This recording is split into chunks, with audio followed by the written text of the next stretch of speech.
নেমে গিয়েছেন একই সাথে, বাট দুইটা দলের ড্রপ কিন্তু ডিফারেন্ট। দুইটা দলের ড্রপ এখান থেকে কিন্তু হচ্ছে ডিফারেন্ট। একটা দল মিলিটারি বেস যেতে পছন্দ করে, আর একটা দল যেতে পছন্দ করে গিয়ে নবতে। সো তারা এখান থেকে দুইটা দল মিলে এখন কিন্তু ব্রিজ ফাইট টাইট করে তারপরে যাবেন একই সাথে। গাইস ফাইট আরো একটা শুরু হয়ে গিয়েছে, অ্যান্ড ক্রসবো দিয়ে প্রথম নকটা হয়েছিল। That's interesting. ক্রসবো দিয়ে নকআউট, পরবর্তীতে ছোট আরো একটা নকআউট পেয়ে গেছেন।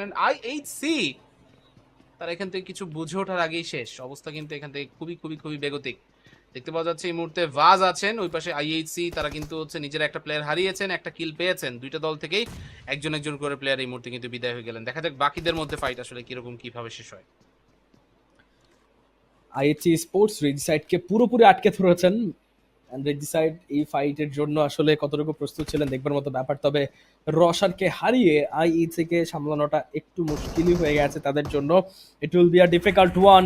চকো ছোট চমৎকার একটা নক বের করলেন, আরো একটা knock, back to back double knock বের করেছেন। Can he go for the third one? আরেকজনকে দেখতে পেয়েছেন, এন্ড 1v4 বাই রেজিসাইড। ছোট আউটস্ট্যান্ডিং ছোট প্যাকেজ, বড় ধামাকা। রেজিসাইড IHC ফরমার PMC চ্যাম্পিয়নকে